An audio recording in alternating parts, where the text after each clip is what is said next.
You are listening to My Comic Shop History, part of the Flat Squirrel Podcast Network. Subscribe on iTunes, Podomatic, Google Play, or Spotify.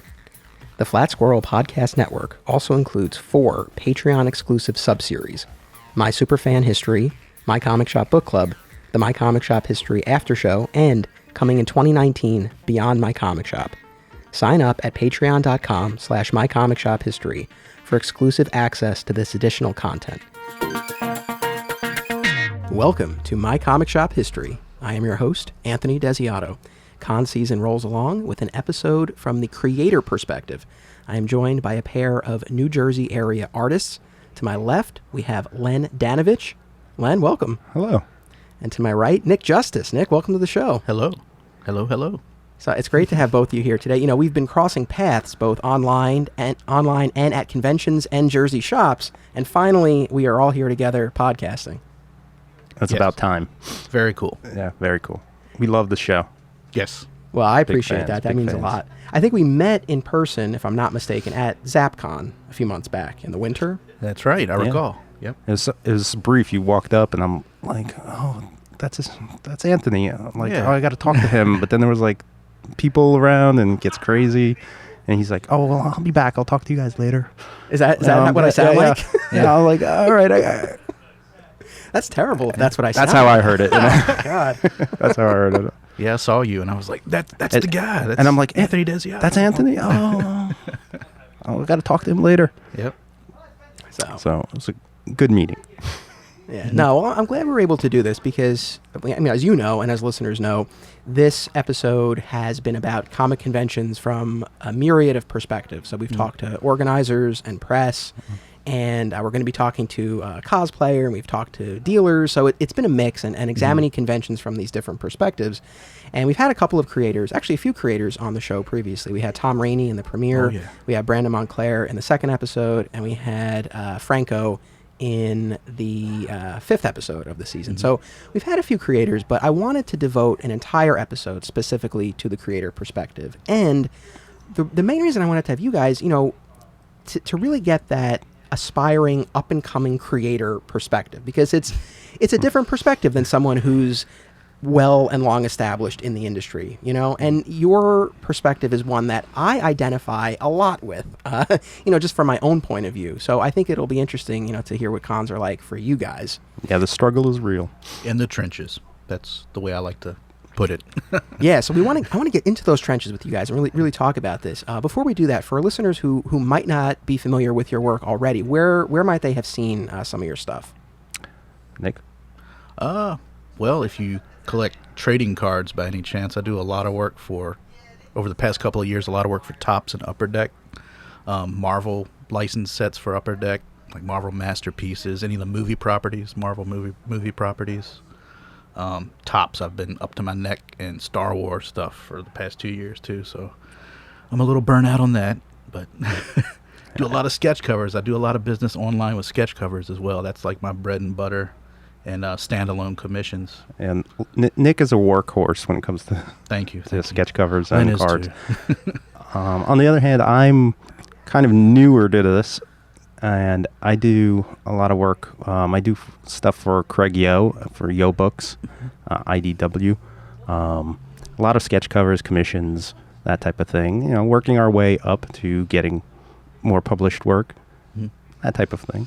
Gotcha. And Nick, you are a graduate of the Kubert School, correct? Yes, 2011 graduate. So it's hard to believe I've been out 7 years now already.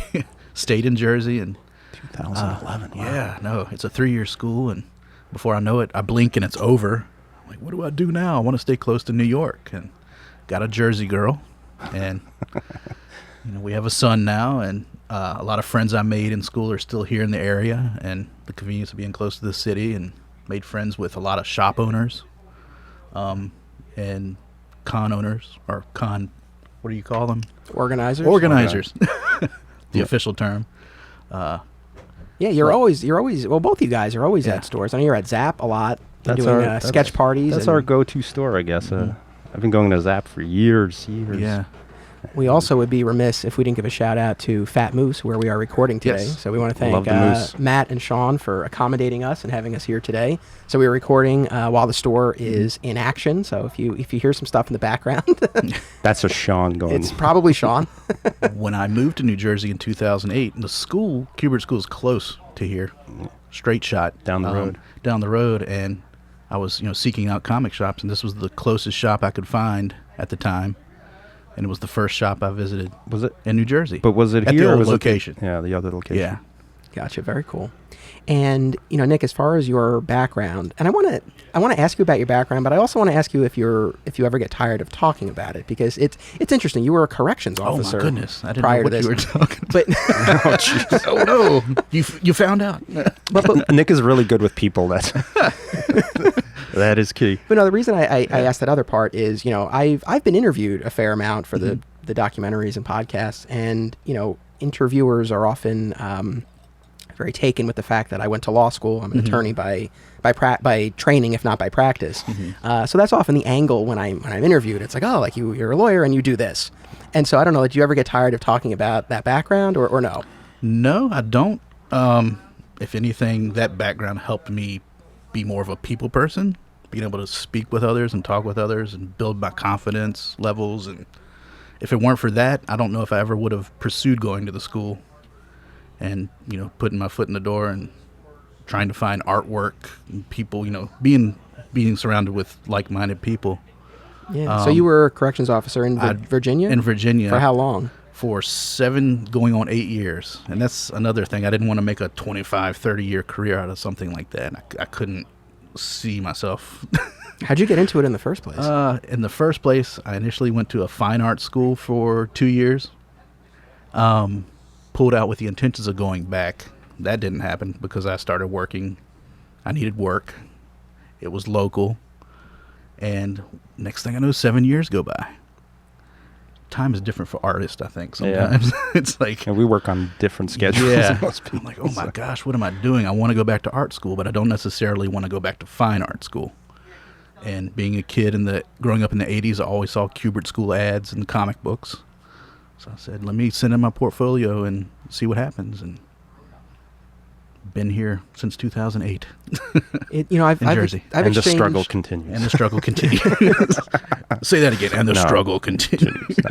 No, I've exchanged a few emails with the Kubert School, and I do hope to do something with them on the podcast in the future because I think it's really cool. And, my day job, I don't talk about it a ton on the show, but I'm the Associate Director of Admissions at Pace Law School in White Plains, New York.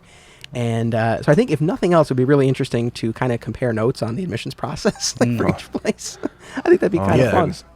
But can you just tell me, how did you come to that decision that you were going to make that plunge and leave, even if it might not have been your passion, but at least a steady job for something that was so much more of an unknown? I was approaching 30 years old because I spent the majority of my 20s in this corrections job, and I had a deep, serious conversation with my mother, who's about to retire from the Department of Corrections within the next couple of years. And she was always supportive of me and my art growing up. So she said, if that's your passion, I know you want to go back to school. You don't want to spend your life not doing something you enjoy. Even if you struggle at it, go for it. So that's what I've done. And I rarely see any family from Virginia anymore, which is sad. But we do communicate still. I do miss home sometimes, but now this is my home because I have family here, right. A large comic family, and like I said earlier, like-minded individuals. The comics community in this area is pretty prominent and strong. No, that's awesome. Well, I commend you. I mean, for having the guts to do something like that, and I do identify with your statement regarding the passage of time because I graduated from law school in 2012, and I started working in the admissions office at the school that following fall. So right there after. And I'm now hitting 6 years there, and it doesn't feel like it's like, where did it go?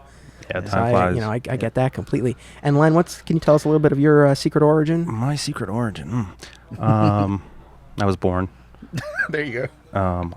I came originally from Russia, back in the 80s, early 80s. Grew up, always was creative, always loved to draw, and ever since I was, I don't remember. Anyway, so I went to School of Visual Arts and graduated in 1998, which makes me old. Not that old. Wow.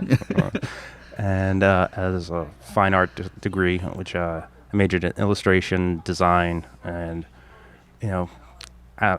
after that I worked at different agencies and companies and multimedia companies. I did streaming videos, all these newfangled stuff that was coming out with the internet. And I guess maybe let's say a couple of years back, I decided, you know what, enough of this, daily grind, and I'm going to give it a go. Besides working, a day job and everything like that, we decided I'm going to, pursue my dream, my passion is draw comics. And I bumped into Nick a couple of times at Zapp's at their sketch parties, and I said, you know what, this guy here, he's a workhorse. He's always here. He's always drawing. I see his stuff online. Let me talk to him and I was like, become who friendly. is this guy asking all these questions? What were some of the questions that you would have? Like, what sort of guidance did you seek? That's the big thing, is when you're starting out, or even if you're a seasoned pro, you always want to be around like-minded individuals, and you're looking for guidance. Like, how did you come to this? Why are you doing sketch parties here? Why are you particularly doing, sketch cards or sketch covers? What's selling, what's working, and, just try to get some guidance and try to get your foot into the door, and from there, it's what you do with it. Mm-hmm. I mean, have you found that teaming up has allowed each of you to expand your respective reaches because you can have some overlap between fans? Yeah, because we have very different styles, Nick and I, and we have the ability to kind of go out of our day-to-day styles and do other things, because I have multiple styles, I could say. I could do the fine art, you could do the portraiture, you could do the comic, cartooning. It's just you have to be flexible. Flexible and gear it towards the client. And having a commercial art background with a fine art background, and an illustrative mindset, can be very powerful. So yeah, and you guys, I forget offhand, but you do have a name for yourselves as a duo, correct? What is it? Nick and Len. No, no, that came about through a mutual friend of ours who came to one of our signings. Oh, you're talking about the gang. The gang. Like the art gang. Our art gang. Yeah, okay. Yeah. Well, Nick could elaborate on this a little more. Are you talking about the Shockmasters? Yes, that's what it is. Okay. Yes. I thought so. The Shockmasters. That's a couple of other artist buddies of ours, Dave Fowler and AJ Marone. Dave did live in Jersey, but now he moved to Connecticut, I believe. Yeah. Yeah, and AJ is just over the state line in New York. But he's always here. Yeah. He always finds his way around. Yeah, so it's a collective. It's open to anybody who wants to, collaborate and talk comics and talk art, mostly art, and that's key.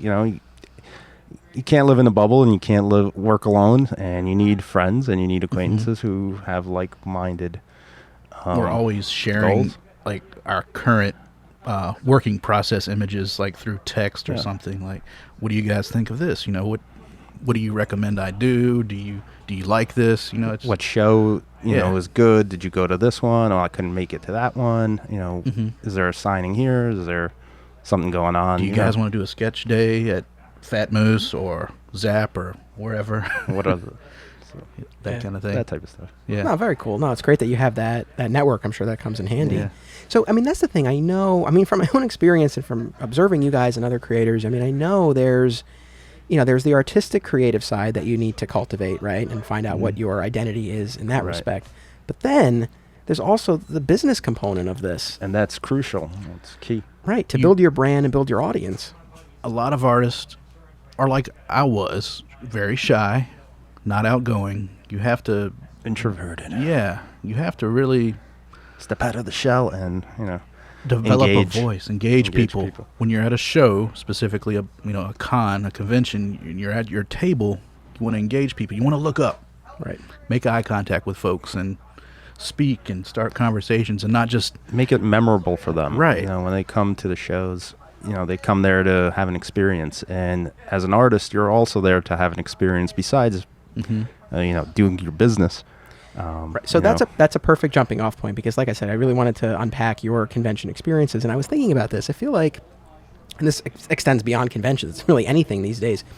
It is so hard to get people's attention, and exceedingly challenging, almost impossible to get people to take action. And I feel like when you kind of filter that through the lens of a convention, you see that unfold on almost every level, right? So if you're an organizer, you have to get people to get excited about your show, to buy a ticket, to show up. If you're a vendor, you hope people will stop by your booth and buy something. If you're a panel host, as I have been, you hope people will come into that room and sit down and listen and pay attention.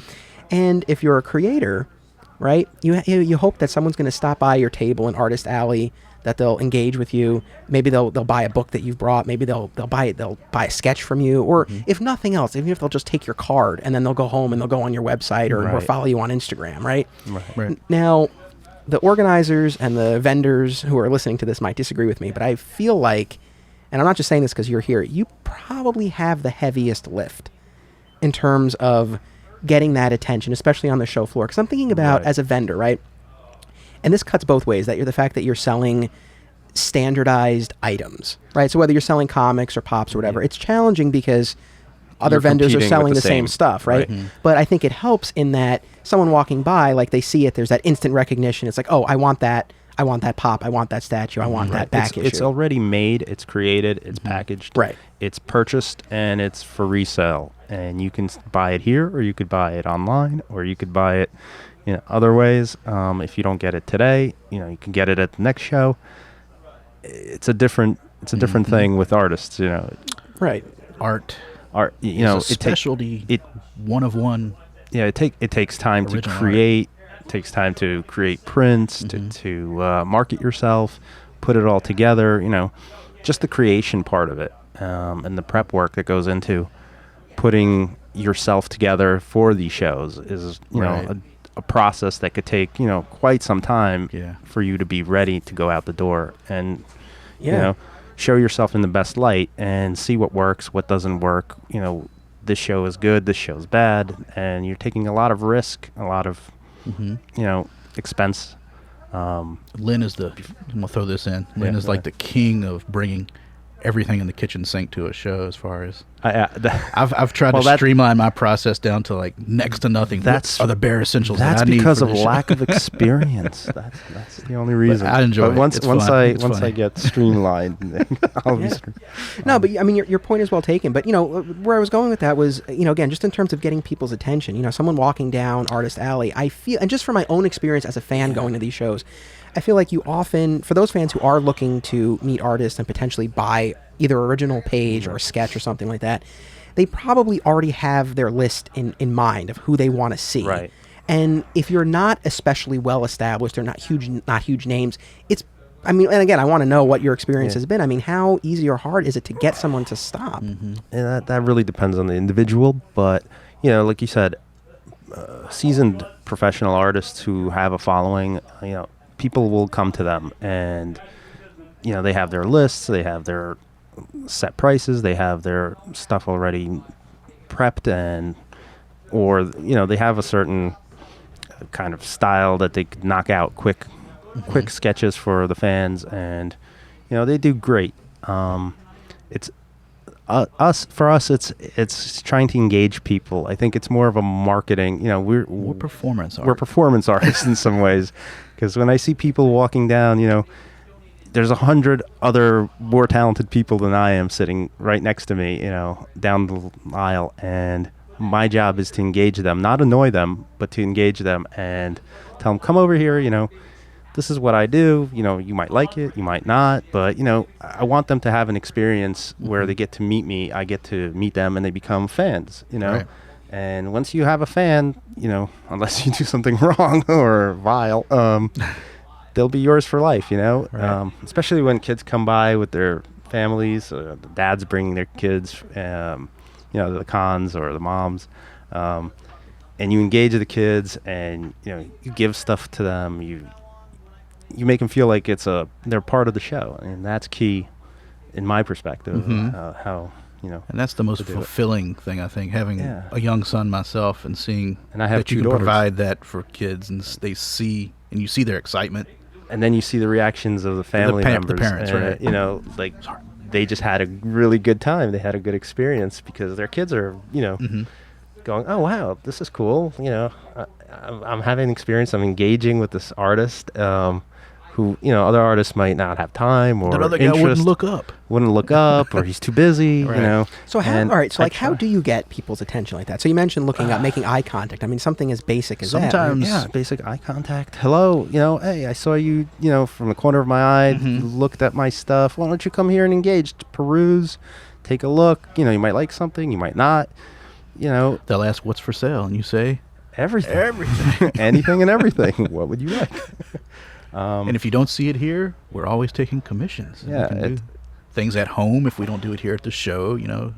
We work inside you the home. educate as them, well. Yeah. educate them a little because you can't expect everybody who goes to these events to understand from our perspective how hard we work or Right. what we do. They assume it's all there. You walk in and you see it all.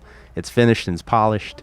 It's printed. It looks pretty. But the That's what daunting you- amount of work that goes into Right. these things. When you go into and- a comic store, that's what you're used to seeing. Everything's made. It's there for you to select what you like. At a show, you get to peek behind the curtain. At a convention, you get to Right. see the artist doing their thing. And I kind of like to engage people to come behind the curtain, come sit, while if I'm doing a sketch for you, come sit down next to me or stand next to me, Right. watch the process, be a part of it, have a better experience. I find that kind of, That's a big obstacle for a lot of artists too, being comfortable having people watch you draw. because you never know, Right. like this sketch might be phenomenal or, and that one might just be a dud and but you can't, Right. show it one way or the other. But it's your, Right. it could be lots of different reasons. No, that's mood. true, and it's a process that is typically done in solitude, right? Like you're at Right. home in your Typically. studio, you're drawing. And I joke about that with people at a con or a show or something. I said, I'm so used to working alone. This is my chance to come out and be social with people. And I'm so used to being a hermit. I'm always telling Nick that you have to be in beast man mode, Beastman kind mode. of rugged and get out there and Yep.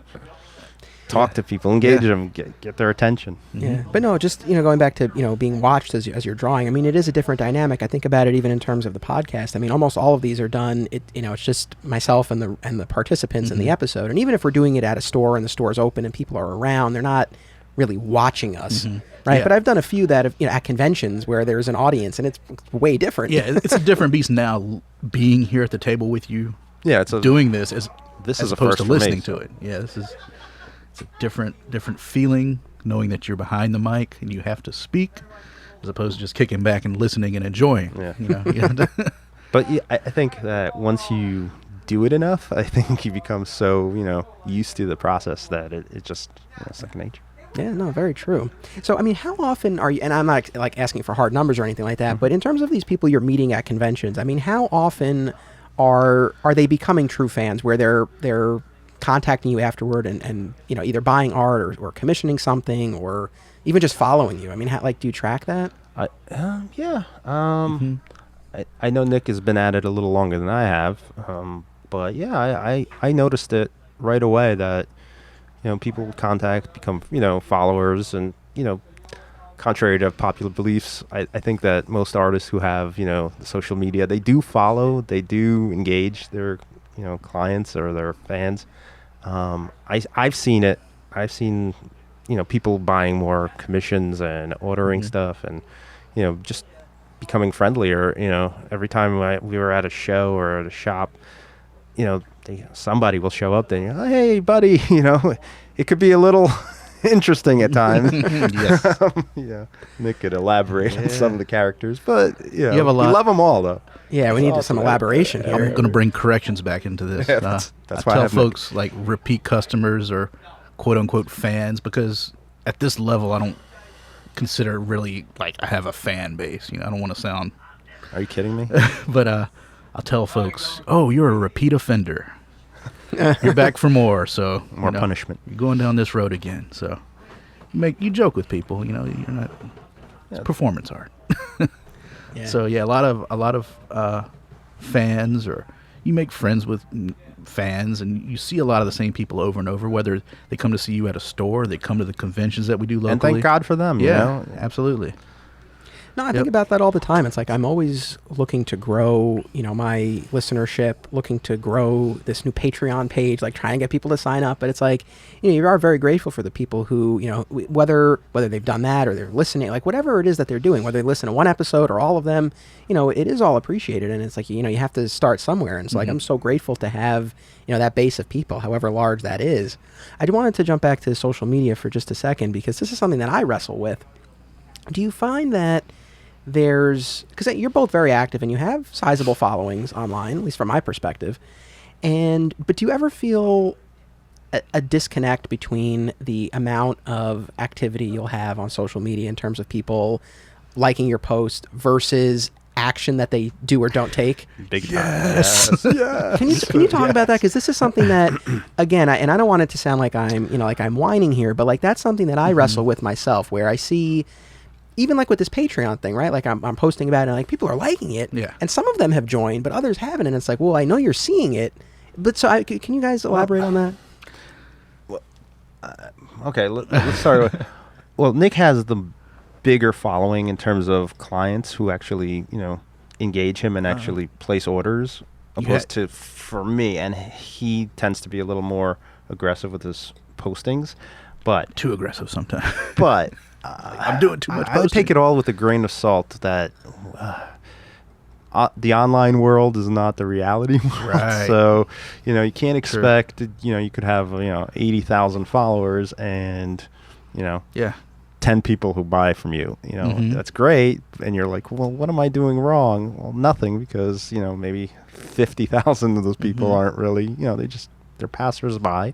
And you have to accept it and deal with it and hope that, you get 500 people who are true fans, and those are the ones who will stick with you, and grow, and that's the game. Yeah. That's a healthy outlook. It's you have to be positive, because you have to be, that's Just treat the internet like it's make-believe sometimes. And, I mean, what kind of and it does come to, and it will happen. It will definitely happen, because I've seen it happen in other forms and other businesses. So, well, I mean, I think one thing that has helped me kind of, hold off too much frustration on that front is you don't have control over it. It's like the only thing I can control is the product that I put out there, just like with you guys as well. That's key. That is key, is you control your product, and eventually the product will find its following as long as you post it out there.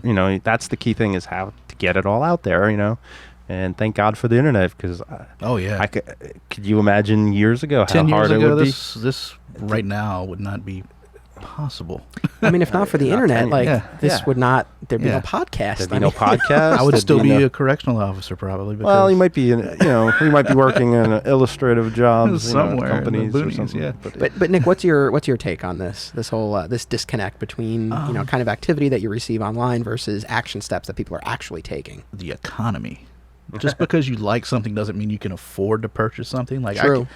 I can be the biggest Batman fan or the biggest Spider-Man fan, but that doesn't mean I'm going to buy every comic or go to every movie. And I it all always tell depends Nick on that this stuff is a luxury good. right. That's how you have to treat it. It's a luxury good. It's you have extra disposable income or cash, and this is your hobby, and you spend it on your hobby. Right. And some people spend a lot, and some people spend nothing, and you have to gear yourself to be prepared for all kinds of people come to you, and It sounds like you have good attitudes about this. well, what's the alternative? What's the point? But on this thread of the social media, because Nick, before you just said that you worry like, oh, am I posting too much? How do you balance that? Because once again, that's something that I kind of struggle with as well. I've had other friends in the arts that have tried to guide me towards like peak hours to post things, when not to post. Like, this is not a good day to post, or this is the best time to post, and I can't remember that kind of stuff for the life of me. So I just post like, okay, maybe I'll post something midday when people are hopefully on lunch breaks, or afternoon, Fridays. That's a whole science Saturday. to this, right? You just I try to think about things like that, and sometimes I just go out and just post whenever I want, willy nilly. It doesn't, somebody will see it. We just have. I tend to create a lot of stuff, and it's I'm like- overwhelming Yeah, to. I'm like, kind when of did you so- do this, Len? When Sometimes did you have I time to wonder, do this? and I'm like, should I post this now? Should I just take a snapshot and just throw it up there like people do? Should I show the lunch that I'm eating? Right. Where I'm located, and I'm like, no, I can't do that. Well, So the- every once in a while. No, I mean, that is a just- real thing, right? Because if all of your posts are just like, hey, buy my art, right? Yeah. That can wear on people. But if you have sort Exactly. of those like slice of life things, that can Yeah. tend to be, on the more engaging side. Here's some pencils. Here's my cat. Here's my son playing with the cat. that So- type of thing. So oh my goodness. Yeah, so you guys were just given a couple of shots there by by our host. So, And a yeah, thimble. cheers. Cheers. Okay. Cheers. Sean, Cheers. what are you doing to us? I expected a bigger shot glass, Sean. It'll do. It's all right. We're recording this late at night, so it's And I don't want this edited. Please leave this in. Beastman mode. So take me back to the conventions. Okay. And specifically, I mean, can you give me a sense, and listeners, of course, give us a sense of, I mean, like, how many shows are you typically hitting in a year, I suppose, or convention season? Like, how big a part of your enterprise is it? Not as many as you might think, really. It's like what? Yeah, like what are? Yeah, when I see Very some local. Well, so we met at ZapCon, right? Which is the show put on by Zap Comics. Like, this is a store that has its own show. I Right. talked about it Which on is one of great. the after Great shows that show. I did. We haven't really discussed it in the main episodes here, but yeah, you guys were there, set up as in the Artist Alley section. I was there. I did a panel with Sean Hendricks here from Fat Moose. We Yep. talked about Batman White Knight. That was fun. Yep, So I remember. It was a fun show. Yeah. I mean, Yeah. we had a blast. Yeah. I- That was the I like- second I like annual. that. So we met there, and then I saw you guys very recently, and I might have filmed you a little bit for my Comic Shop Country at Garden State Comic Fest. Awesome. Another Jersey Hope show. you got our good side. Yeah. Yeah, no, it came out well. I haven't really gone through that footage too That's much, but awesome. it came out well. So The thing is, there's so many shows out Mhm. there, and being fairly new to the convention circuit in terms of doing these shows, you got to cherry pick because we're not big names. We don't get invited. Nobody pays for our hotels or that type of stuff. That would be Comps. glorious. That would be So glorious. if anyone's listening, Tables. Check that it well, let's break this down. No, let's So- break this down because I think it's important to kind of, and it's funny, like this, like I'm interested in this. Hopefully, listeners are as well. All but right, all right. Let's when get I- to the brass tacks. Well, when I had, yeah, no, seriously, because Yep. like when I had Tom Rainey on, he kind of laid this out, and Brandon got into this a little bit as well. Where, and this is my understanding, and you correct me if I'm wrong, but sort of, you're starting out right at the beginning level of your career, and you are requesting space at these shows, and you're paying for a table. Correct. Right. And kind of as you work your way up, you might get invited to a show, so you don't have to pay for the table, but you Right. might still have to pay for your expenses. And then as you get further and further along, shows are actually like flying you out and putting you up and things. I mean, is that generally kind of the That's the structure of vibe it? I get. Yes. from talking to people. correct. And on the level I'm currently at, I guess Lynn is too, like we tend to pay for our own tables and transportation and And one of the reasons,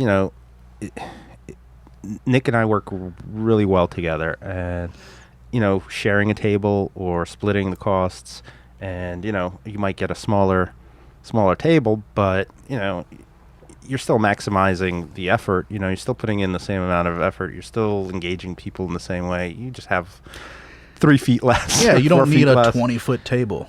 With you all don't- the stuff I bring, you probably do. But No, that'd be it's, nice. it's about what you do with what you have and the amount of space you have. You don't have to have a wall of prints, and if you have enough initial artwork and prints on your table, artwork to attract that initial attention from Yeah, it's passersby. key to that get walk your by. eye, with the people who are walking by to get their engagement, because everything is visual. You're walking in there, you're getting stimulated by everything, and you want to be eye catching. Mhm. So So maybe have a few popular drawings of popular characters, mainstream Right. DC So, and Marvel things. Yeah, so, and- like, but I'd back to this, the struggle of Mhm. for us, it's key that it's affordable and it's profitable at some level. We don't want to leave there with $20 after sitting in traffic for 2 hours All right, I made and my gas money. driving all the way out in lunch and this, and the show organizers just don't promote you or don't really care. They're there to make their money. People don't come in, and the people who do come in, spend a little bit here or there, and it's still engaging. You still try to make new fans, but you're there to make some money so you could continue this process, so you could do it again and again, and hopefully you grow, and it gets better for you and it's the fans. gotten to the point now for me where I do just as well online as I do all year long at shows, like commission wise. I mean, we sat at a show and he goes, I just made X amount of money.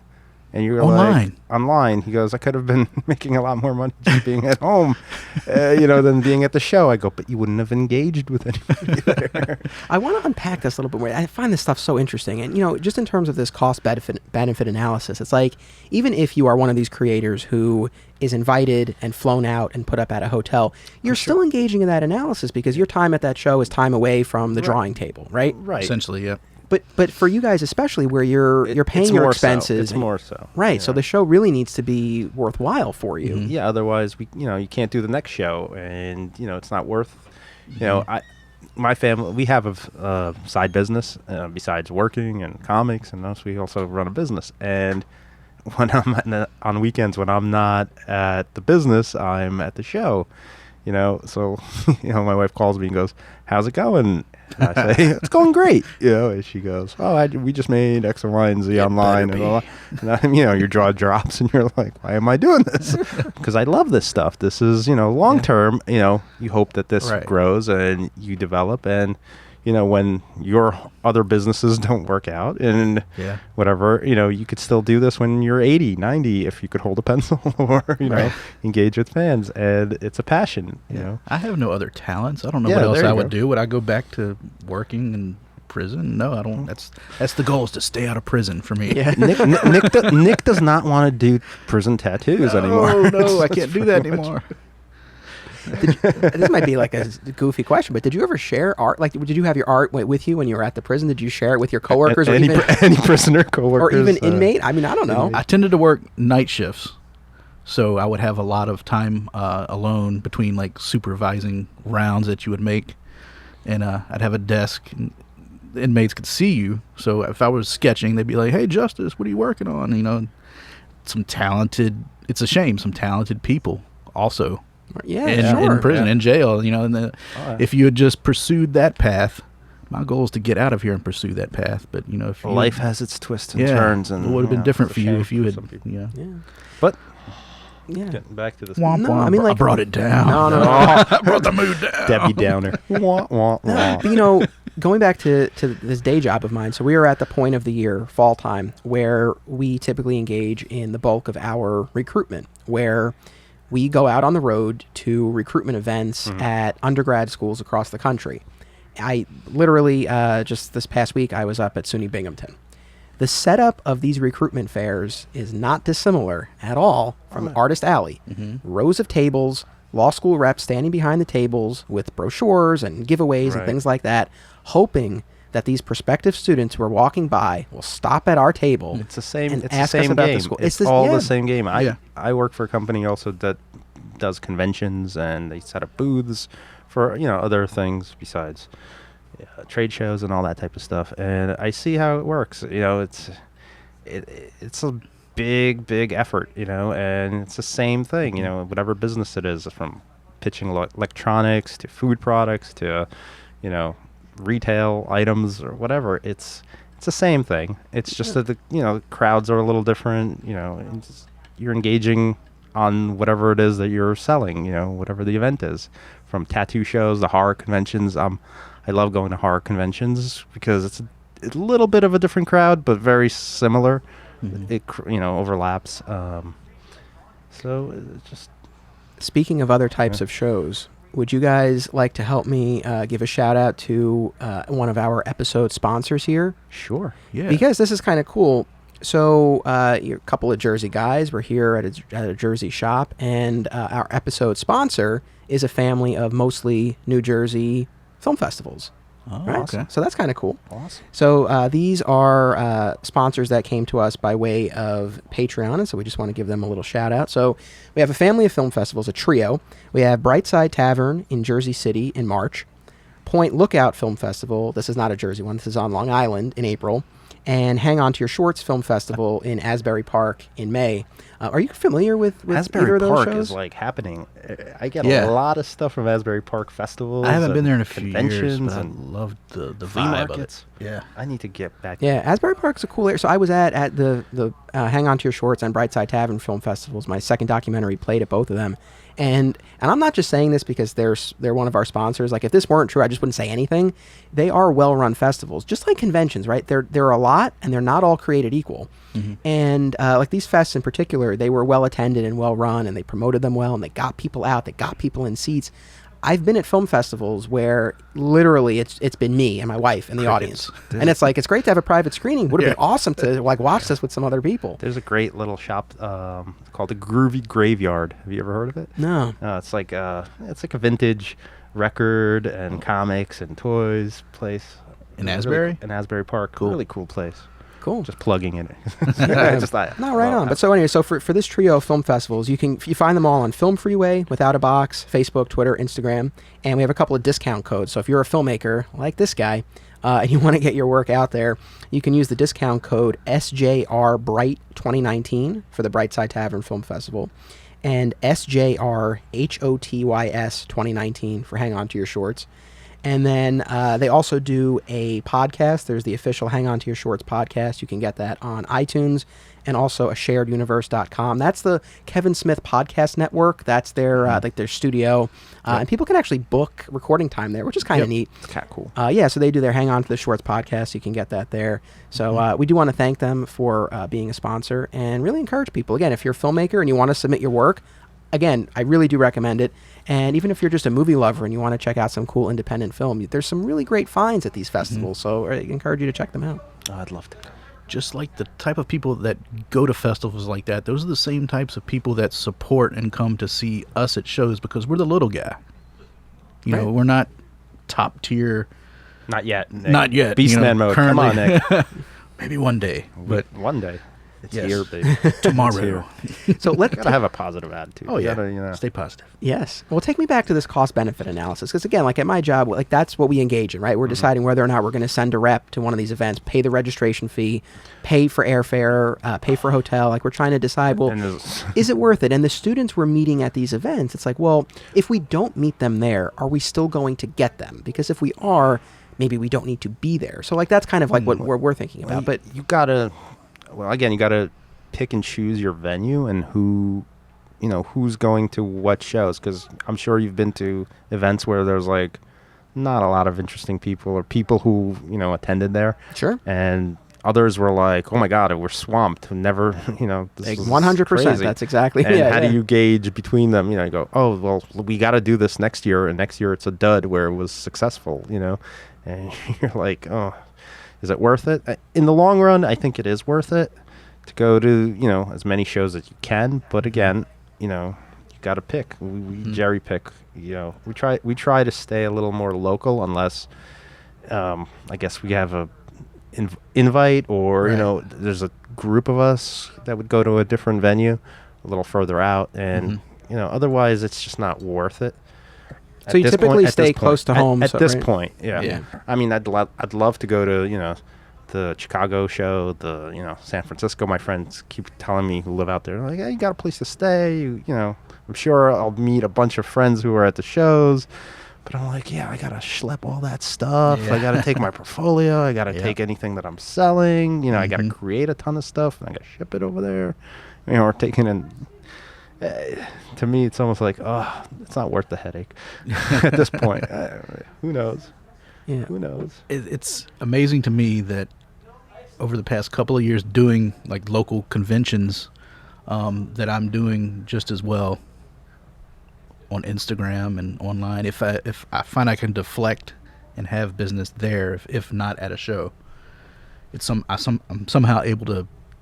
It's a different. Parlay it It's a and do- different tool. It's Yeah, a different it's a tool. totally It's different tool. important to be at these events, Right. because you engage with people, and you hopefully that you get that one special fan, or who knows, you might get more work out of it.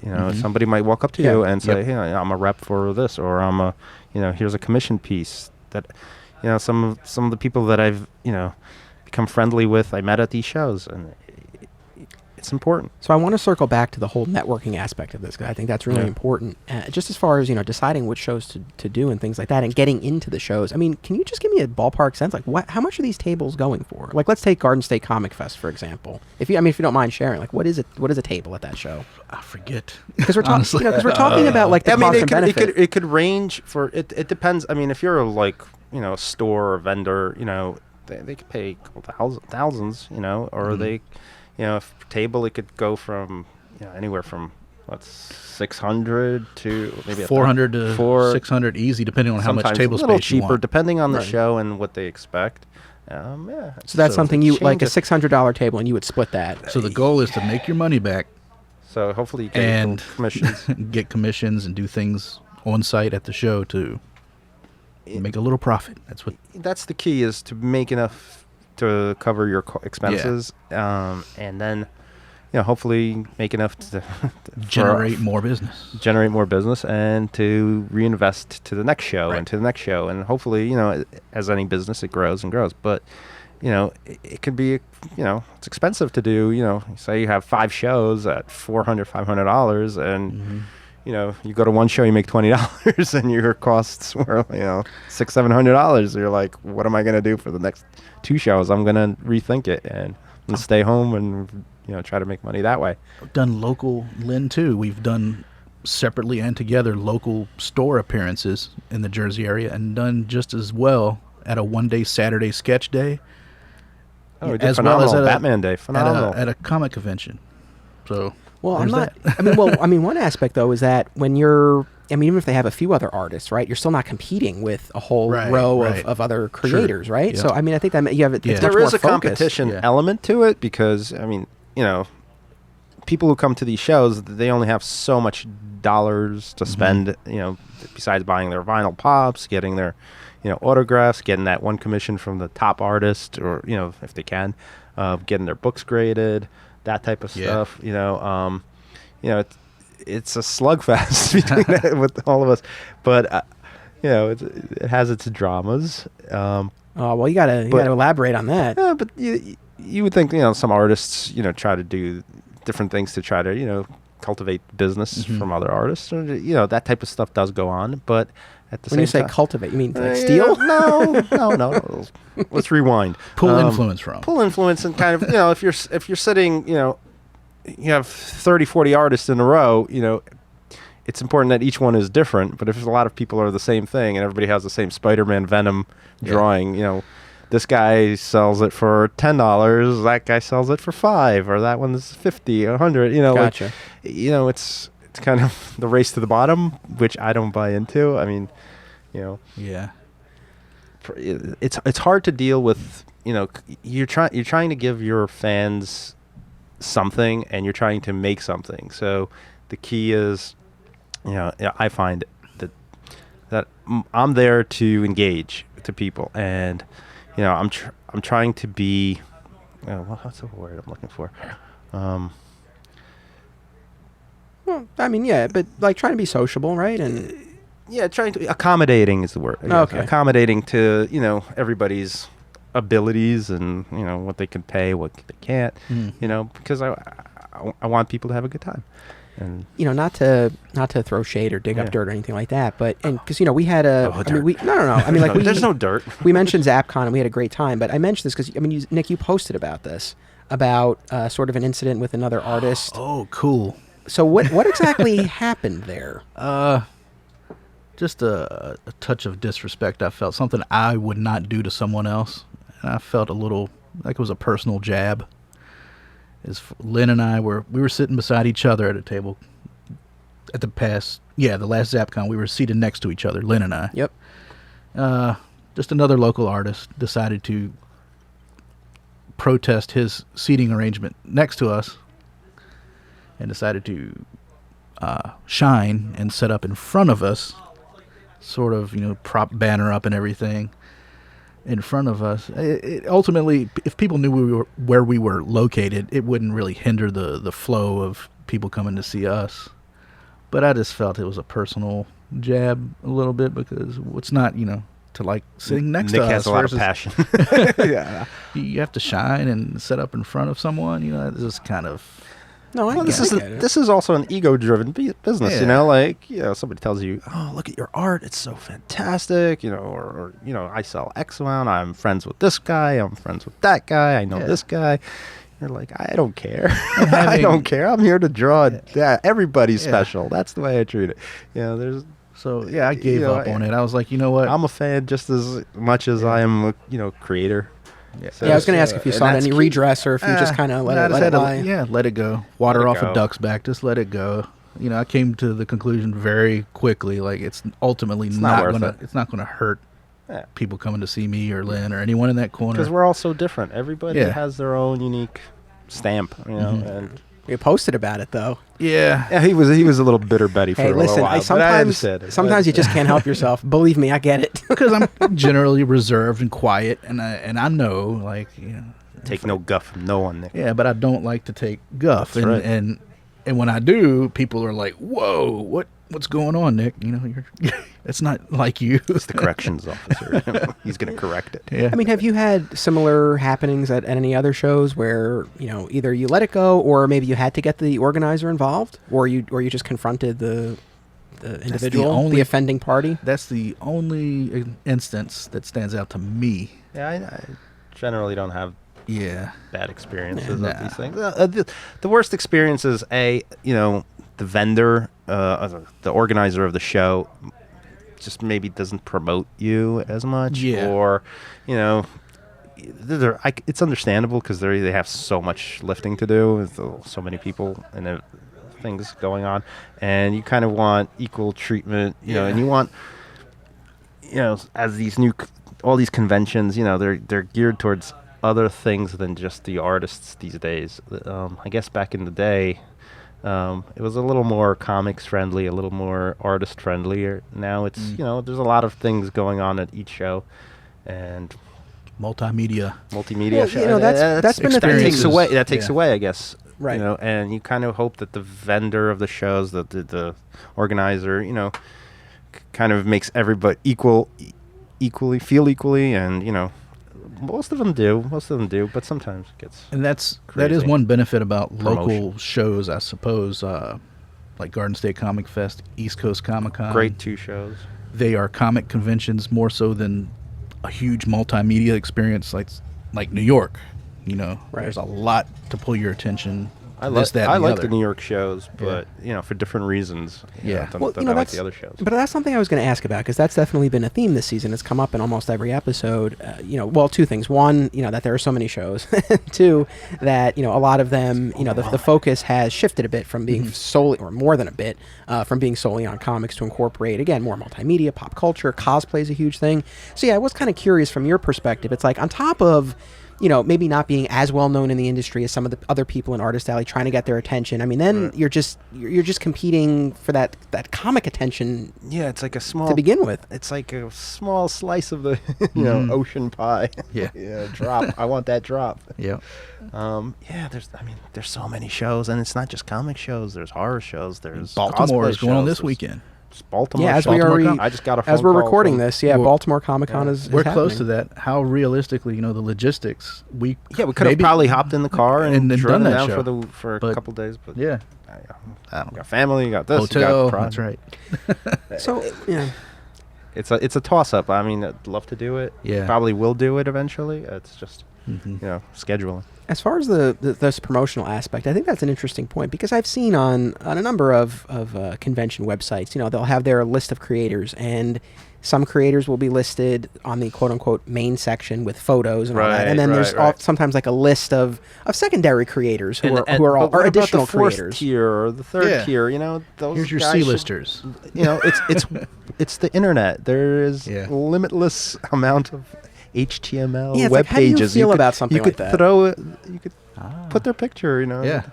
I mean, I'm not the most photogenic, but I would appreciate it. I know. How do I feel? I feel that it doesn't hurt them to, promote other people and give them a shot. Why not?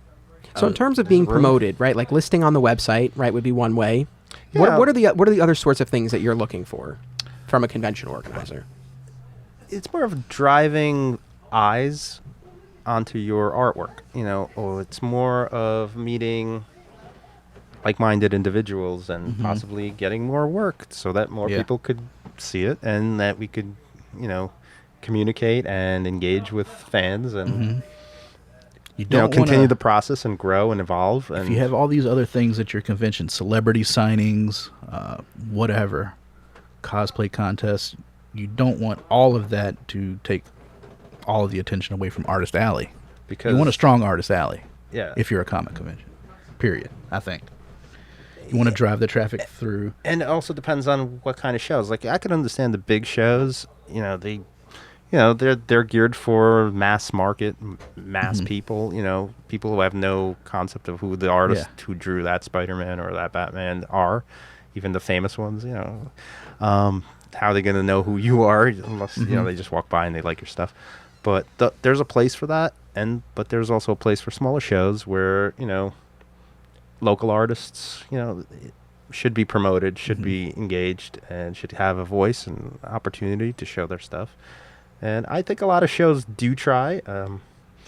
It's just at the end of the day, it's all about the dollar. It's how much business can they make, and having been beating the pavement now for the past couple of years doing this locally, I wonder if it's like this in other areas of the country. Are we like in a primo spot, the tri-state area? I think we are. What I'm doing now, what Len is doing now, would we be able to do this in Arizona or Timbuktu?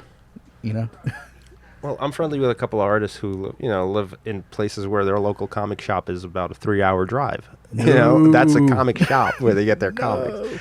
So when they go to conventions, it's a grind, for them, and they're still making some kind of living at it. Okay. And you wonder, we are in a lucky sweet spot here, Yeah, So I mean, the Jersey comic and con scene, the shop and con scene, I think is strong. And you are, and the fans are located strategically in terms of, again, getting to a New York show, getting to a Baltimore. You do have that. Getting to Heroes Con, I mean, that's a longer drive, right? But, like, you could do that. That's a show that I want to do in the near future. So you've mentioned now, you've mentioned 3 Jersey shows. Any other conventions that you regularly hit? Or maybe one that you went to once and you're like, not doing that again. Oh, yeah. Hey. Right after the East Coast, we did one. Together. In Long Island. That was quite the... Well, can you say what that one was? I don't even remember the name of it. I mean, we showed up and we were set up with some other artists there, and everybody was like, this is kind of like a nice setup. Nice place, nice hotel. But then as we're sitting there, we're like, this place is like dead. And you see such random people show up, and one person came by and said, "Oh yeah, there's a big comic show right down the road." And we're like, "What?" Like, let's pack it up, let's move over there. I mean, you're like, well, why did they have it on the same day, and why didn't they promote this a certain way? Why are they wasting my time and Nick's time and everybody else's time? In retrospect, I should have known better, and Len was a team player. He went along with me. Well, you got to have your busts to have your, exactly. So every experience. Yeah, it adds up. So like when you're deciding, like obviously now there are shows that you go to regularly, what that experience has been like before, and you hope that it'll be the same or better, right? Mm-hmm. But when you're considering whether or not to take on a new show, what is the sort of research you do? Like, who do you talk to? What is the type of information that you're looking for? I ask, for the local area, I tend to ask the stores, the owners. Yeah. It's key to engage, your local comic shop. Yeah. Be a supporter of, because, that's the focal point. If you have a large comic shop in your area that travels to conventions as well as dealers, they'll give you the skinny. Yeah, they'll let you know, like, there's a good crowd. It's worth it. Yeah. People are engaging, buying. It's worth it. So there's some fans that and other artists. We talk to. Tell us that show's good. That show it's dead. Mm-hmm. Don't do that. If I can't make this much money at a show, I won't even buy this. This has been said to me. I'm not saying this. So I'm like, oh, okay. I don't know if I can clear that much. I know to avoid And there's other shows that I'd like to do, right? Like Right. there's more other convention types. So, like I tend to, my art tier tends to gear more towards, horror and that type of stuff. So doing horror conventions, there's a different crowd, and it potentially could be more lucrative than doing comic shows for me, opposed to maybe Nick, who's more geared towards the comic.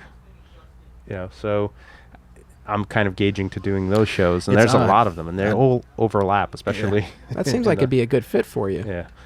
So it's like, do I do that? Where does my marketing dollar go to? I do a lot of, like I was saying earlier when we started, I do a lot of sketch cards, and I've sold sketch cards of comic properties at comic shows.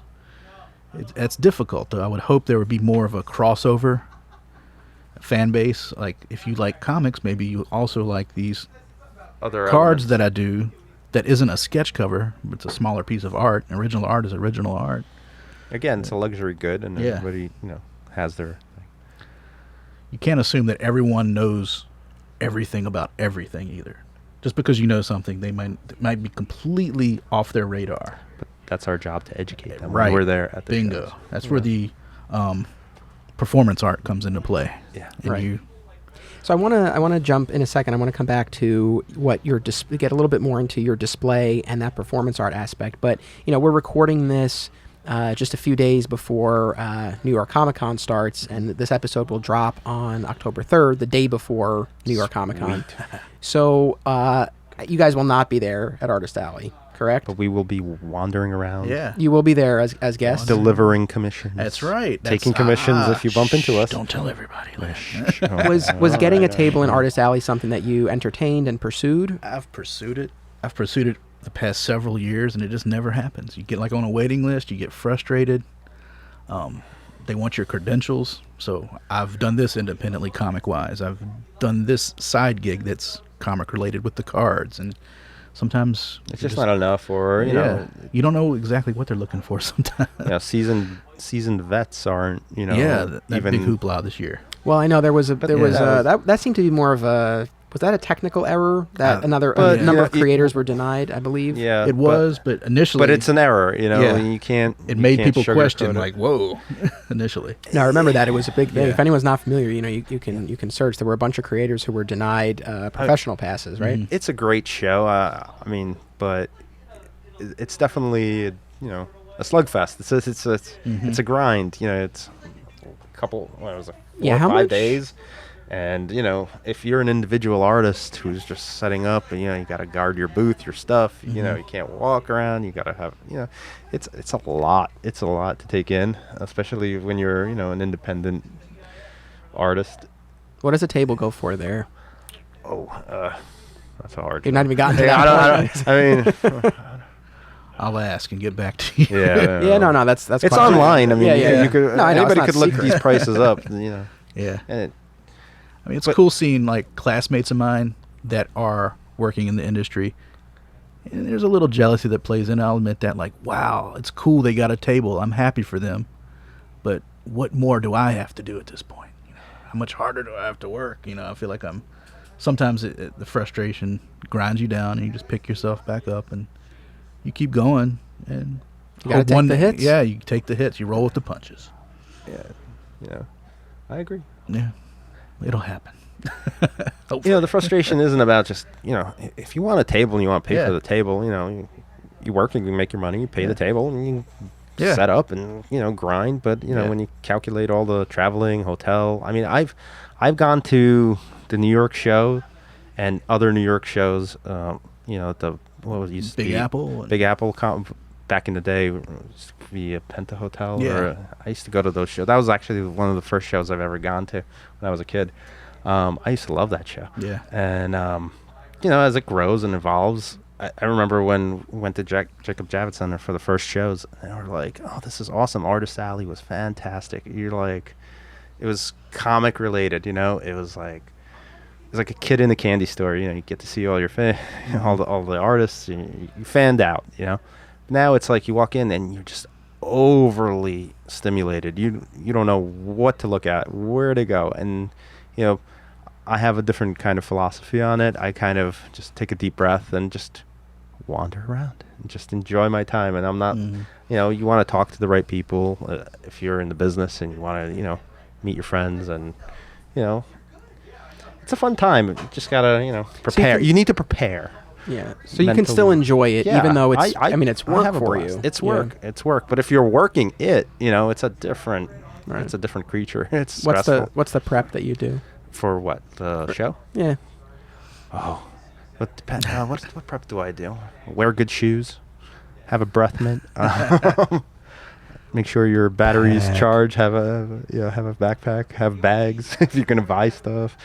If you're gonna go hang out with friends or artists, Do you mean have a base as behind the table or on the floor? That's key question. Either way, I was thinking more behind the table. So kind of going back to what goes into your display. Like, how do you set up? What do you set up? And then what is the prep that goes into? Like, what's on your checklist? My first thing on my checklist was to everything have a decent banner.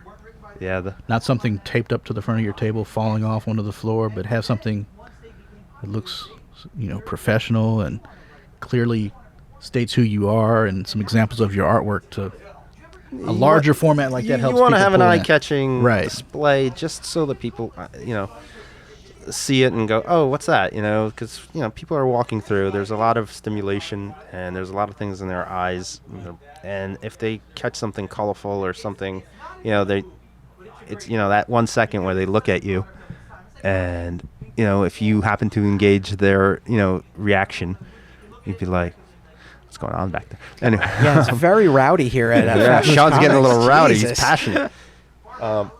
Anyway, so when somebody you catch their glance and you can engage, hey, come over here, don't be shy, take a look, no pressure. It's very important to have a good display. I've streamlined it to what I know I can, and I change it up realistically expect to sell. If I have original artwork that I've pre-made, these are the art supplies I'm going to limit myself to. This is all I need. I need this pen. I'm still learning from Nick. These markers, maybe this watercolor set, maybe a short box of like sketch covers and blank cards. I bring the whole studio. That's what Nick's like. I don't need anything. Nick Len will bring it. And I have a little trolley I set everything on that I can, easily get in and out, preferably in one trip, so I don't have to do a lot of back and forth. And because I stopped, Len and other artists probably have a better time selling prints. People buy my original art, but when it comes to prints, I can make a stack of prints and they just sit around and collect dust for years, and people want my original art. It seems like not prints. Other people, that's fine if that's your thing, if that's what you collect. If you're an artist and you sell those, more power to you. It just doesn't work for me. Yeah. I look at prints as, it's just another business card in some ways. Sure. Sure. I'd like to make a profit on it so I could make more for the fans, but you guys, I think you're probably a good, you're a good team, right? Because Len you bring everything, right? And Nick, you're a little more bare bones, but if you're sharing a table, it helps. That actually helps. It helps. Because Len will forget an eraser or something simple, little thing. And I'll borrow a marker or a color I need. Like, hey, do you have a pink number 007? I have it. There you go. Because I just brought the studio with me. I have to learn. It's a process of like, okay, well, I don't know what somebody would walk up to me and say, I just want a fast pencil sketch. Oh, great. A pencil, an eraser, number 2. Here we go. Yeah. And somebody walks up and goes, I want, a colored blah, blah. Well, Can you draw Wolverine fishing with the Hulk? And they're catching a shark. With this coloration. And you're like, okay, well, what, you gauge, and as time goes on, you feel out what you need and what you don't need and what will work and what people will accept from you and not.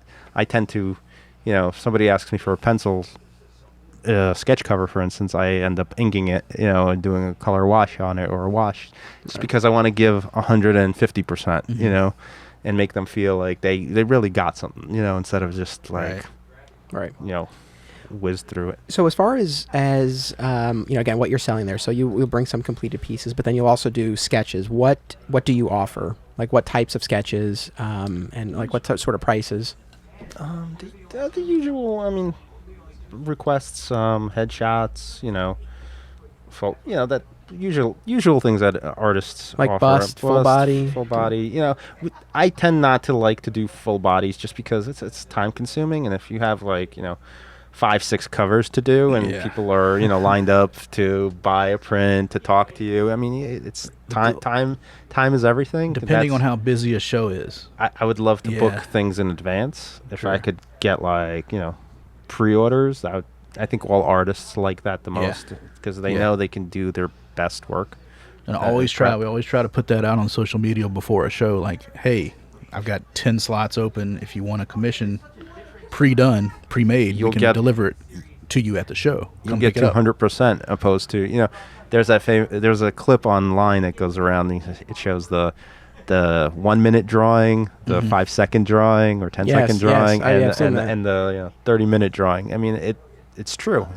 You get what you pay for, So, in terms of everybody. In terms of what people are asking of you, this has come up when I've had other artists on the show too, and I'm always curious about it.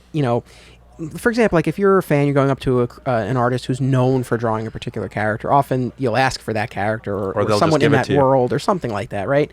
So, like for you, who are people requesting of you guys? And what are they basing it? Like, do you find like they're just asking for their favorite character, or do they see something in your portfolio and they're like, oh, we want you to do that? Like, how does that break down? Yeah, I think the portfolio.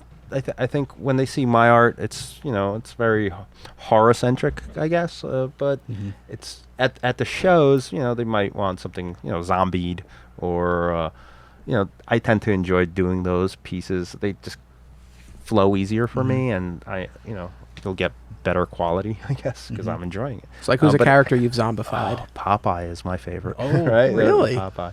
Yeah, I did a variant cover for that. Popeye. Run. That's what I guess I'm known for. This is convention related. Yeah, go ahead. You can do work in your studio through the miracle of the internet and social media and mail it out to folks. And I'm currently working with a facilitator out of Florida, a comic shop. Over the past year, I guess, you do something, and if you're like an art robot, or if you can mimic styles. I've been doing a lot of Batman animated Bruce Timm stylish things over the past year. I've seen those, man. They're awesome. And this facilitator and dealership out of Florida caught wind of it, and he'll send me a stack of 10 to 15 issues, commission me to do those. He's going to make a profit. He pays me, and then he'll CGC or BCS slab these comics, and he'll sell some. He'll keep some for his personal collection. With the animated covers, though, that I'm currently doing, he commissioned me to do 10 covers, and he's getting them autographed by like the voice actors from the show, which is really cool and graded. So I'll make a profit, but he'll also. It's a fine line between how do you charge somebody who will then take your art and flip it, and how do you balance it so you're fair, and it's a game. It's definitely a game, and you have to be able to have a little bit of that bartering sensibility. Come to terms as an artist that sooner or later your art will be flipped, and a lot of people aren't comfortable with that, but I've become accustomed to it. And all you have to do initially is be like, hey, I might wind up selling this, I don't know, and I'm cool with that. And sometimes you can just tell, like, if you've never seen this person before at a convention, like, you get a feeling in your gut, like, but does it really bother me? They want it at this low ball price, and then, they'll turn around and flip it for, triple or, It happened to me at a sketch day. I did a Joker animated sketch cover, and then several months later, I see it on eBay. And that's fine. I'm like, hey, Does it just bother you that they're not upfront about it? No, maybe they fell on hard times and they have to. Oh, that's very true. There's different reasons. You can't always assume the worst. But I think sometimes what bothers you is that if somebody buys something from you and tries to, during the process of negotiating a price, to lowball you, and, because you want their business and you want them to have something, and then you're not always aware that maybe they're going to flip it and make money, a profit of it, which you're fine with. But sometimes when you see things and you see people all commenting on this piece going for a higher value, and you go, well, just call me, I'll make it for you. Like, why? Sometimes you like, call me, here, I'm open for business, you can get an original. Yeah. Just like this Two-Face that we just did. Yeah. It's like Pretty fortunate to have a lot of like a local fan base here. A lot of people come see us at local stores and conventions, and they always come through for us. Yeah. People have come through for me on hard times. Like it's a roller coaster, peaks and valleys. Mm-hmm. There's dry seasons. Like I'm afraid now, October heading into December, if people aren't buying like original art at conventions or online for holiday gifts, you have to generate business for yourself somehow. So it's that challenge. It's a grind. Yeah. Yeah, for Nick sure. does this full time though. Yeah, it's full time. It's like trying to think of inventive new ways. That's how this sketch cover idea came, with the voice actors autographing and offering that on top of the grading. And I'm responsible for getting those books back and shipping them back out to the... Yeah, there's a lot of other costs that people don't, Right. The cost of the book, the cost of the shipping. $50 for an autograph, Yeah. for a voice actor. Things add up. I want to ask, and I hope this doesn't sound like a dickish Enough. dickish question, but Bitching, Nick. no, I'm just joking. I'm just joking. no, not at all. But for you, Nick, in particular, drawing in someone else's style. I mean, I guess, how do you feel about that generally? And like when people request you to draw like someone else, is that like, how do you feel about I've that? always tried to divert it to like, hey, yeah, but hopefully you're aware that I can also draw realistic portraiture in my own style. I'm not limited to, check this out. I also did this if you're interested in this type of art. And that's what attracted me to Nick's, I guess, talent. guess. His art, I guess. He does the animated Batman stuff, and that stuff is great. It comes out awesome. But I've seen Nick's other stuff, and it's phenomenal, and I always go, Nick, do more of those, and more of those, and more of those. Push that. And he goes, but the clients want this. This is what the clients want, and you got to sometimes you have to treat it like a job. You got to facilitate, what people want, and hopefully you bring some uniqueness to it, and you're not, copying. Right. That's key. It gave me a if he was flashback. copying, then anybody could copy. Yeah. It's to ape a style and give it your own. I love the McFarlane. A touch of What your- was it? The McFarlane. Give it your everybody own copies panache. it for a while, then they go and do other artists Right. and Jim Lee and all these. It's like a awesome house artists. style. Like DC has a house style typically, or Marvel. You want to Len be in the Danovich. pocket, but give it your own Yeah. flair. It's like at the Kubert School, there were assignments in certain classes where you specifically had to ghost and ape things. Huh. There was an assignment, a Popeye assignment, where you had to, draw on model per se. Like if you're drawing a Disney comic, you're drawing on model. Which is So, fine because yeah. that's what you're, Yeah, that's that's what what the you're- client wants, what you're getting Yep. paid for. But it's commercial work, Yep. and that's what it. You facilitate what you need Yeah. to facilitate.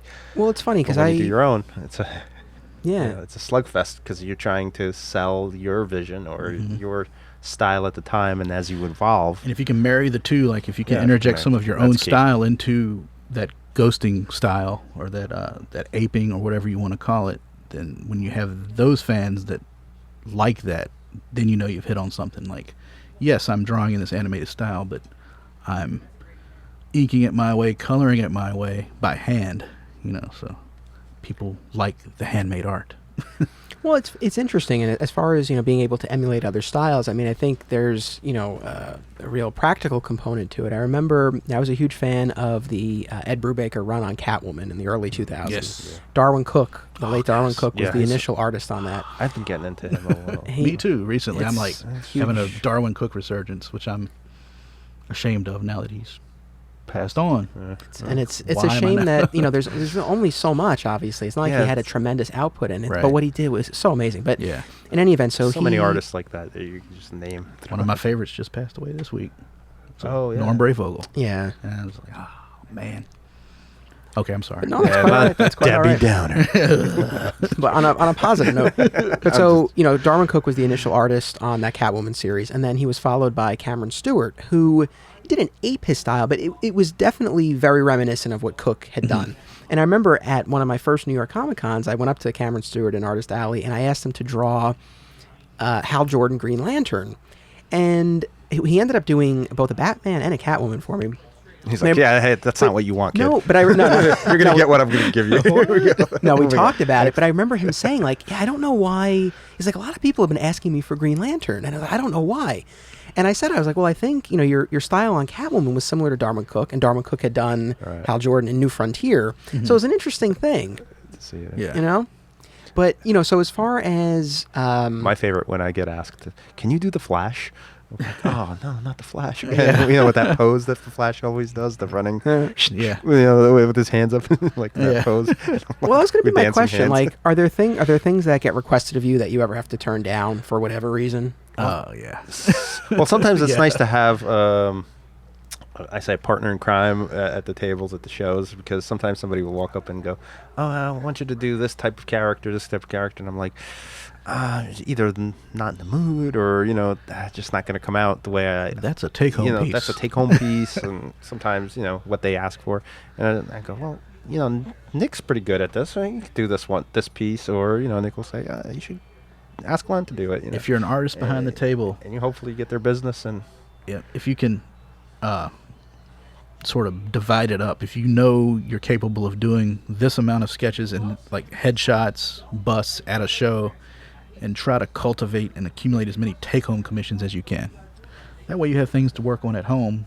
You've been paid for it, or if you take a down payment, you don't always have to pay up front if you're a customer. If you it's like a layaway plan. Like, I've learned my lesson with that. Somebody once came up to me. I haven't been burnt. I got burned once. Somebody walked up to me and said, oh, yeah, I was really busy, and they're like, oh, can you do, Snake Plissken from... Snake Plissken? Yeah. And I'm like, we agreed to a price. He goes, I'll be right back, blah, blah, blah. And I'm like, okay, you know what? I'll finish this, and I'll knock it out. Yeah. I knocked it out, and they never came back. Wah, wah, wah. And you're like, oh, I learned my lesson. I should always, stamp it, But these are things, you learn as you go, experience. But I have the piece, so, Price-wise, I offer things anywhere from like $20 for little quick freebies for kids. Yeah. I mean, there's nothing wrong with that. On up to pieces that are hundreds of dollars. It all depends on how many characters you might want. Thousands. The media, like if you want something painted versus just drawn and colored with markers. Yeah, you have to... different factors. Well, as an artist, you have to be, you have to have the range of things for people, and that's kind of that's kind of my opinion is have a little bit for everybody's pocketbook and taste. So you have cards, you have sometimes you scare people off with the price, but you spend a lot of time on doing these pieces. If you're buying original art, pony up. But I try to be accommodating, and buy this, I'll throw in something else. Absolutely. Have a price list posted right there. People don't look at it, really. But if you choose not to look at it, exactly. They like to bargain. Do they try to haggle? Be open. Oh, but you know what? But I kind of like the haggling aspect. You have to be able to do that too, yeah. I learned there's people out there who just love haggling, and it's some people hate it, Yeah. It's this is the price, and move on. Yeah. Or I don't have time, I have to stick to this price, because if I give you this, then everybody else is going to ask for it.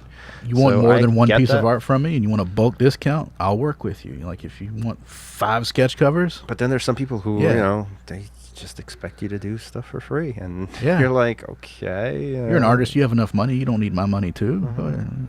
Yeah, I mean, it's a grind. It's politics. Yeah, I mean, any other particularly memorable interactions at these shows, whether it was contentious or humorous or whatever. Anything that comes to mind? There's so many. The banner setup thing you brought up earlier was good. That was one of my most heated things where I just got pissed off, and I got over it. But I'm trying to think of some other instances that were memorable with people. Overall, people are pretty good. I mean, it's a small community, and a lot of these artists are, if you don't see this artist this show, you'll probably see him at another show, and a lot of people kind of get used to that. Yeah. The regulars, I guess, and so they don't spend as much. Maybe we'll see Nick and Len another show, or we'll hold back, or we'll see. But this one is coming from out of town. This is where most of my money that I saved up is going for, and that's fine. But that's why you want to reduce the number of shows that you do. per se. You don't want to be at everything Yeah. all the time. Oh, because then people feel like they can always get you. Yeah, they could always get you, Well, and then they yeah, could maybe get you that's- on the cheap. Or, Yeah. It's kind of wishy-washy. That's my opinion, but You don't want to be too available. yeah. We're married to that table at shows too, and it's hard when you're an artist and you have big time, other more famous artists at a show, and you can't get up from behind your table and go around and collect your own original art from artists that you admire. So that's a downside of conventions for an artist. When like, oh my gosh, And I'm a big fan of collaboration, so Yeah. that's another thing that I like to talk about is, I'd like to talk to the other artist or, work with somebody, like Nick and I collaborate on pieces. I've collaborated with other artists on pieces. Maybe they'll do a sketch and I'll finish it, or I'll do a sketch and they'll finish it. And I find that very creatively enriching, and it's a good way of getting yourself out there and Yeah. networking. And Yeah, talk to me about the networking aspect. Really important. Right, because we've been talking about this cost-benefit analysis in terms of, okay, your table is going to cost you this much, your gas, maybe hotel is going to cost you this much, and you're bringing these pieces to sell and you're doing these sketches. But, right, when you're talking about that whole benefit piece of this, there's this whole other side of you are networking, you're meeting other creators, you're meeting editors potentially, Right, especially at right. these larger shows, so you could potentially Yeah, parlay this weekend into a job. Yeah, and you never know. You never know where it's going to take you each show, and you hope that it's the right show. You hit the right show. The small shows, you might, nothing might come of it, and the big shows might, same thing. Could either home run or. oh my gosh, I'm sitting next to Tom Palmer or Tom Mandrake or across from Bud Root or Yeah, Bud any Root was number of awesome. artists that you admire that have been working professionally for years, Who are like decades. superstars, and all of a sudden they're like, "Oh, come hang out with me and have a beer," and There's nothing wrong. like, I like your stuff, and oh, you see them at Engaging another with show, folks. and they're like, "Oh yeah, they remember you. Oh, they remember my daughter that I brought on Kids Day, oh yeah, here's a sketch for you, and all of a sudden it becomes a friendship, and it's sometimes the best thing is when you're on the other side is, oh man, I should have been doing this, 10 years ago, 20 years ago. I should have jumped in, back then. Yeah. Because they're like, oh, I remember hanging out at one of these conventions, and this guy knows me for now like 20, 30 years. He sees my face. He Yeah. knows this artist particular, and man, what could have been, couple years. Right. But maybe I wasn't there yet. Develop, artistically. And, Yeah.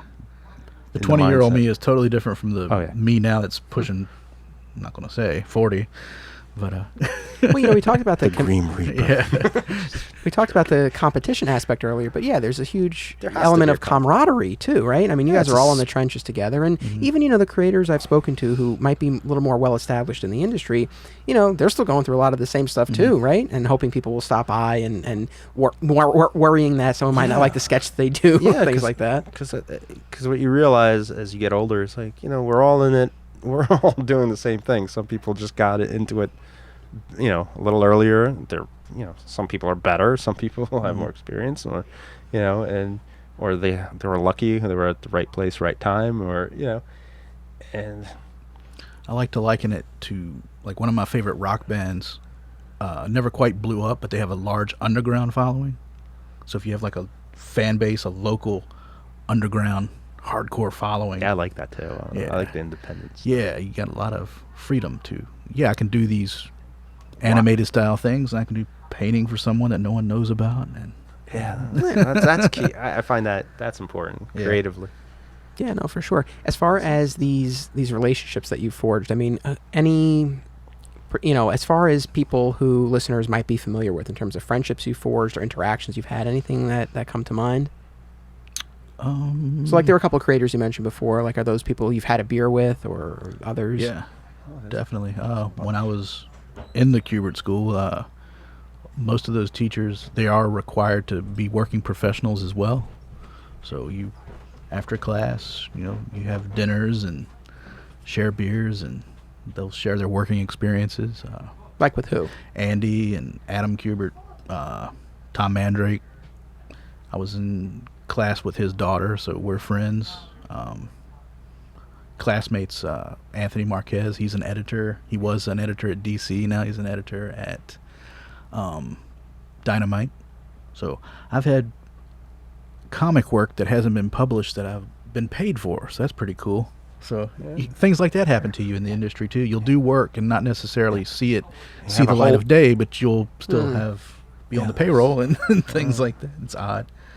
I don't know if you've had. It's a gypsy life. But like stories that just were never published, fill-in work, fill-in pages, and oddities, and like, you never know. You never know. You might do something that takes you half a year to do a couple pieces here or there, and then you do it, and it sees no light of day, and then you do like this quick sketch, and it's like one thing that. Gets published. The people worst are thing I all ever did. Why is it seeing print? But that's why did. Yeah. Have you gotten any feedback on your art from a fellow creator that like really, really made an impact on you? They're like, oh my god, I can't believe like so and so liked what I drew. It happens. It happens. I mean, I'm a huge fan of Simon Bisley, and I've seen him at shows. I've met him a bunch of times at different shows, and like. A couple of shows, a couple of years back, I was hanging out with him and another artist, and he like really loved what I was doing, and it was like, imagine your number one rock star, actor, whatever, saying, "Hey, this is good stuff." It's I like it. Come here, have a beer.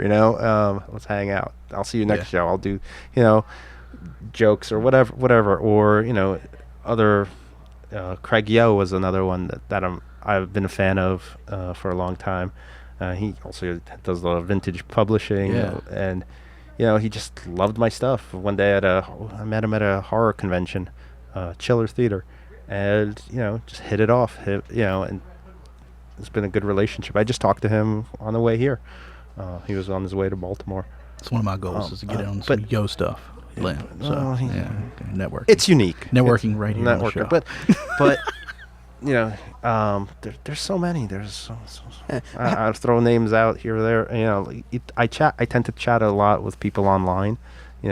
Just like, hey, I like your stuff, and next thing you know, you're sharing stuff, you're sharing ideas, you're asking for advice.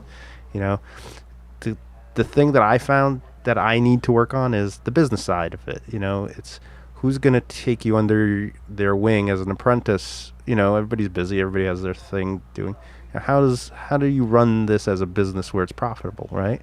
And that's something that we got to learn. How do you parlay this into a full-time, cost-effective, efficient business? And that you could only get from, seasoned pros.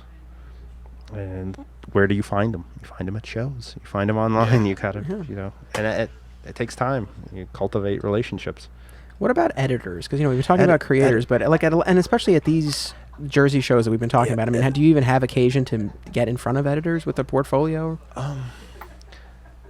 Yes, but I guess I find myself a little I find myself a little too old for walking around with a portfolio to like, hey, look at my stuff and like me. I kind of don't care.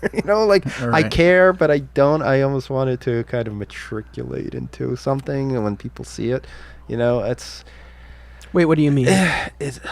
Like, is it that you're not looking to get your portfolio to a DC editor and get a gig on a DC book? You want to do your own thing?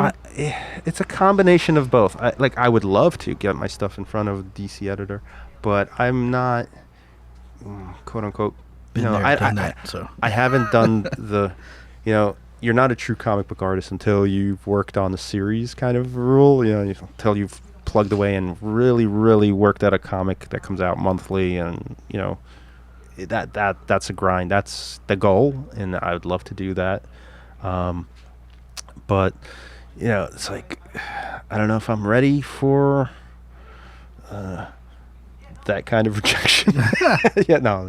Well, you haven't lived until you got a portfolio review from Neil Adams. So do that. What's that? Like, I've gotten portfolio reviews where people are like, "This is great stuff," here and there. But can you do this? Can you do that? I'm like, yeah, I'm sure I can, but I need to have a reason to do it. So, like, if I get paid for it, I have a reason to, I could draw you a comic book with, the city landscapes and backgrounds and people drinking coffee and all the non-superhero, like monster stuff with, the splash pages and all that people like. But, I need to have a purpose at this age. I need it to be profitable. I need it to be, not just like I'm not a kid anymore, and I don't have time to sit around drawing a portfolio For fun. Right. So, I mean, I still do that, but if somebody says, hey, I need a comic book, here's the story, here's what we're working on, you'll have it, Yeah. So don't trust me, you'll get it. It's not. Nick, tell me about your portfolio review experiences, because you seem like you've been down that road.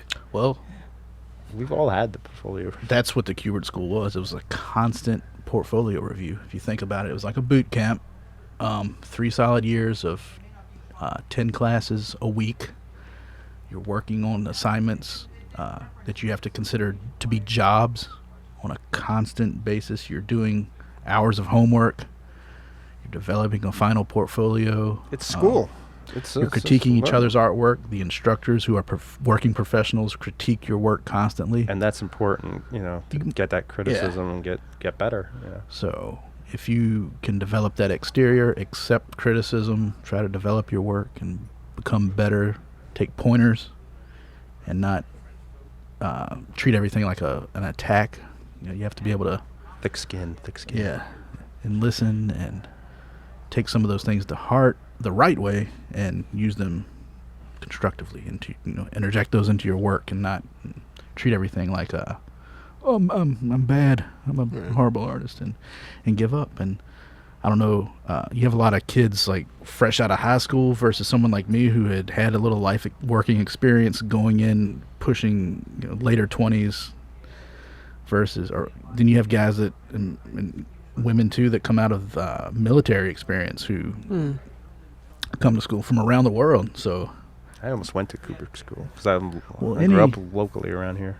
any art school, like There's like a flip of a coin. Was it SVA, School of Yeah. Visual Arts, or was it Kubert? That was the choices. And I'm like, I don't know. I think I'd get more of an experience from like a big art school. Yeah.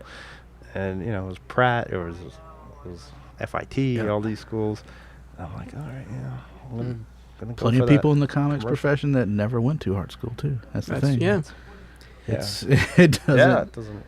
So as we it doesn't wind matter. as we wind down here, is there anything else that you guys wanted to say about your convention experiences? And I guess maybe my last question on this is like, How's your do you convention? enjoy them, I do. or is it like a necessary evil? Like we gotta go, we gotta set up, we gotta go through I this. wait. Like you're working on stuff all year long, and I can't wait for the next so-and-so show to roll around. I can't wait for East Yeah. Coast or Garden State or one of those bigger shows that we tend to do. It's- rolls around again. It's frustrating the day of just to get all that stuff up and running, Mhm. but when you're there, it's almost like cathartic relaxation. Mhm. It's like, And you don't want to see it end. I'm here to enjoy what I do. You know what I mean? It's like it's a Yeah. process. It's fun. It's a grind. I mean, sometimes you're sitting there all day long and you're not lifting. You're not, bathroom break. Oh, Yeah. I haven't gone to the bathroom in 6 hours. But after- always at the end of the day, I'm like, man, that was a quick day. Yeah, Even it still, flies it was by real quick. Yeah. And Even though you're planted. Yeah. even Yeah. though you're planted, it's fun. It's Yeah.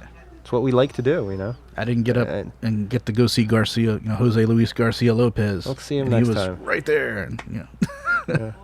because I was working myself, which is a blessing. So Well said, guys. So where can people find and follow you? lit. What do you want to plug? The fangled internet. Yes. I would plug in my what's it called? Facebook and definitely Instagram. That's kind of my default. Yeah. Instagram, Len Danovich, at Len Danovich. Same goes here. Instagram. Yeah. I find the website is. I keep trying to revamp it, Yeah. and right now it's in limbo. I will get to it in its third, reimagining, but I feel like I can never keep up. So Instagram is just the way to find me, and probably Nick too. I found Instagram is very comic centric. It's got a strong comic community. So Nick Justus Art on Facebook and Instagram, and I have all those things connected. So once you post to one, it goes to everything. And That's probably the best place to find us. Cool. And you can just see stuff that we're working on currently, or sometimes we post old stuff. There's so much stuff to find. I listen to a lot of podcasts while working, and listen to this one. Yeah. While working. I appreciate you guys listening. We appreciate you for having us. Yeah, no, thank you so much. You Awesome. made your My Comic Shop History debut. We finally got to chat at length. Dun-dun-dun-dun. So I want to thank you both for being part of this. Thank you. You know, I want to thank everyone for listening, and we'll end on a little PSA. You know, there's always this big push to shop local, right? And that's a wonderful thing, and I support that. 100%. But you know, we can add to that maybe and say, you know, shop indie or try indie. So it's like, you know, especially in the context of these conventions. So you know, if you're a convention goer listening to this, and whether you're gearing up for New York Comic Con or any other show down the line, you know, I'm sure you're going to go in with your list of comics and toys and things like that Right. you want to hunt down. You'll have your list of celebrities you want to get a photo with, or a creator you want to get art from or an autograph from, or a panel you want to sit in on with Scott Snyder or whatever. And that's awesome, and do all of that. But if you have an opportunity, maybe check out a creator and artist alley you've never heard of. Bingo. Because you might be making their day or their entire convention You're experience. definitely going to make their day in there. Yeah. But on top of that, you know, you could be discovering something awesome that you'll really enjoy. And then when that creator really makes it big, you can say, "Oh, well, I've been following them since Oh my the God, beginning." That's right. That does happen. I mean, Yeah. I've seen it happen over the years with, like, you know, I remember there was an artist who, you know, I was the only one that liked this. was nobody years ago when I was a kid, and I used to go to these shows, and all of a sudden they're like the #1 artist. Yeah, it's Yeah. amazing. So just keep that in mind. So again, thank you to everyone for listening. Thank you to you guys. If you're game, we'll keep chatting for another like 15, 20 minutes or so for the after show. So if you enjoyed my chat with Len and Nick, be sure to head on over to the Patreon page and tune in to the exclusive after show. And speaking of the Patreon, today is also release day for episode 2 of My Superfan History. My guest for this installment is 13th Dimension's Dan Greenfield, and we had a great time unpacking the Superman the Movie extended cut, the 3-hour version of the movie. Nice. So that's available today. You can get that for $1. And then the after show is available at the $3 level. So I hope you will head on over and check that out.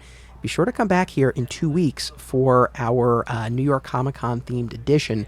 Former Alternate Realities owner Steve Odo and I are going to be taking New York Comic Con by storm. Not really. We're going one day. We're going Thursday, but we're going to the Diamond Retailer Breakfast. Oh, I and can't we're wait gonna to hear record. this. Yeah, we're going to record a podcast about it after, so I think it'll be really interesting. I've never been to the breakfast. As you know, I've spent a lot of time at stores and with retailers, so I think it'll be interesting to get a little peek behind that curtain. It's going to be a so we'll be crazy talking show. about that. It's going to be crazy. Yeah, so we'll see. So again, after show and My Superfan History at Patreon right now. New episode of My Comic Shop History, New York Comic Con edition in 2 weeks. And until then, don't be a flat squirrel.